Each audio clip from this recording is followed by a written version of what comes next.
샬럿 브론테의 제인 에어 다들 아시죠? 그런데 혹시 제인 에어 하면 그냥 불쌍한 고아 소녀 정도로만 생각하시나요? 절대 아니죠. 사실 제인 에어는 문학 역사상 가장 꺾이지 않는 영혼을 가진 인물 중 하나거든요. 오늘은 그녀의 그 억압받던 어린 시절이 어떻게 그토록 강렬한 반항아를 만들어냈는지 그 결정적인 순간들을 함께 따라가 보겠습니다. 이 이야기는 우리에게 아주 근본적인 질문 하나를 던집니다. 대체 어떻게 힘 하나 없던 희생자가 불굴의 영웅으로 거듭날 수 있었을까요? 그 답의 실마리는 바로 제인 에어의 어린 시절에 숨어 있습니다. 자, 제인의 여정은요, 아주 강력한 감정 하나에서 시작돼요. 바로 부당함이죠. 사랑받아야 할 가정에서부터 철저히 이방인 취급을 당했고, 그 부당함이 그녀의 모든 일상을 지배하고 있었거든요. 바로 이게 바로 제인의 영혼 깊은 곳에서 터져나온 첫 번째 외침입니다. 이 짧은 절규는 그냥 불평이 아니에요. 억압에 맞서려는 그녀의 본능적인 저항 정신이 처음으로 세상 밖으로 드러나는 아주 중요한 순간이죠. 자, 그럼 첫 번째 장으로 들어가 볼까요? 바로 사랑받지 못한 고아 시절, 그녀의 감옥이나 다름없었던 게이츠 헤드 저택에서의 삶을 들여다보겠습니다. 와, 제인의 삶은 정말 보이지 않는 가시밭길 같았어요. 이모는 대놓고 가족의 운기 밖으로 밀어냈고 너는 돈도 없는 얹혀 사는 애야 라는 꾸리표가 계속해서 제인을 짓눌렀죠. 근데 그중에서도 진짜 최악은 바로 사촌 존 리드의 풍육이었습니다. 이야기의 모든 갈등은 바로 이 순간, 여기서 시작됩니다. 책 속에서 간신히 위안을 찾고 있던 죄인에게 사촌 존 리드가 다가와요.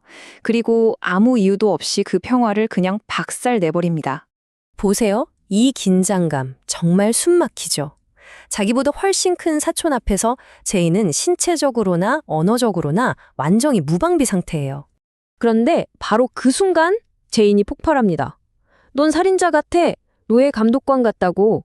와, 이건 그냥 화를 내는 게 아니에요. 억압자에게 그의 폭력성을 그대로 거울처럼 비춰주는 제인의 첫 번째 의식적인 반격인 거죠. 자, 이제 두 번째 장으로 넘어갑니다. 붉은 방의 공포. 당연히 이 저항에는 끔찍한 대가가 따랐고 이 형벌은 그녀의 영혼을 완전히 뒤바꿔 놓게 됩니다. 벌이 뭐였냐면요. 그냥 가두는 게 아니었어요. 잔인하게도 그 방은 외삼촌이 돌아가신 방, 죽음의 그림자가 짙게 깔린 바로 그 공간이었죠. 어린아이를 그 공포 속에 그냥 혼자 휙 던져버린 거예요. 이 붉은 방은요, 그 자체로 살아있는 공포나 다름없었어요. 아무도 드나들지 않는 차가운 침묵, 거대한 붉은 커튼이 달린 침대, 그리고 그 모든 걸 비추는 섬뜩한 거울까지 어린 제인을 완전히 압도해 버립니다. 이곳에 그녀는 완전히 혼자였어요. 얼마나 무서웠으면 창문으로 들어오는 희미한 빗줄기마저 다른 세계에서 온 환영의 전령처럼 보였을까요? 결국 제인의 어린 마음은 이 공포를 이기지 못하고 산산조각 나고 맙니다. 자, 세 번째 장입니다. 반격하는 영혼. 이제 제인은 리드 부인과 정면으로 맞서 싸우면서 마침내 인생 첫 번째 승리를 거머�줍니다. 어떤 상황이었냐면 브로클 허스트라는 사람이 제인을 학교에 보내는 문제를 의논하러 찾아와요. 근데 리드 부인은 이걸 어떻게 생각했냐? 제인의 미래를 망쳐버릴 절호의 기회다. 이렇게 생각한 거죠. 이 아이는 거짓말하는 경향이 있습니다. 리드 부인이 뱉은 이 한마디는요, 제인의 명예에 비수를 꽂는 거였어요. 그리고 이게 바로 제인의 인내심을 끊어버린 마지막 한 방울이었습니다. 그리고 드디어 이 이야기에서 가장 통쾌한 순간이 찾아옵니다. 모든 억압을 뚫고 제인의 진심이 터져 나와요. 어떻게 감히요? 그게 사실이니까요. 이 목소리에서 느껴지는 힘, 정말 대단하지 않나요? 하지만 이 승리에는 대가가 따랐어요. 싸움에서는 이겼을지 몰라도 어린 죄인의 마음속에는 어른에게 이렇게까지 격렬하게 반항했다는 어떤 죄책감 같은 게 남게 돼요. 그러니까 정당한 저항조차도 어린아이에겐 감정적인 짐이 될 수 있었던 거죠. 자, 이제 네 번째 장, 로드로의 탈출입니다.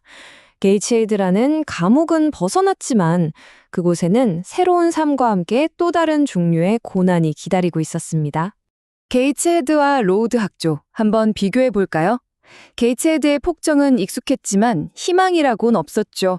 반면에 로우드는요? 춥고 배고프고 규율도 혹독했지만 결정적인 차이가 있었어요. 바로 교육을 통해 새로운 삶을 꿈꿀 수 있다는 희망 말이에요. 바로 이 척박한 환경 속에서 제이는 정말 운명 같은 친구를 만나게 됩니다. 그녀의 불같은 저항 정신에 아주 근본적인 질문을 던지게 될 단 한 사람, 바로 헬렌 번스죠. 자, 드디어 마지막 장입니다. 고통을 마주하는 두 가지 방식. 제이는 헬렌 번스를 만나면서 그동안 자신이 믿어왔던 신념에 대해 깊이 생각하게 됩니다. 제이는 정말 큰 충격을 받아요. 왜냐하면 친구 헬렌이 정말 부당하게 모두 앞에서 모욕적인 벌을 받는데도 너무나도 침착하게 그냥 묵묵히 견뎌내는 거예요. 제인으로서는 도저히 이해할 수가 없었죠. 이게 바로 두 사람의 철학적 대립이 시작되는 지점입니다. 두 소녀의 세계관은 정말 극과 극이었어요. 제인에게 정의란 부당함에 아주 세게 맞서 싸우는 거였죠. 눈에는 눈, 이에는 이 같은 거요. 하지만 헬렌은 달랐어요. 성경의 가르침에 따라 모든 걸 인내하고 심지어 원수까지도 사랑해야 한다고 믿었으니까요. 결국 제이는 아주 근본적인 선택의 기로에 서게 된 거예요.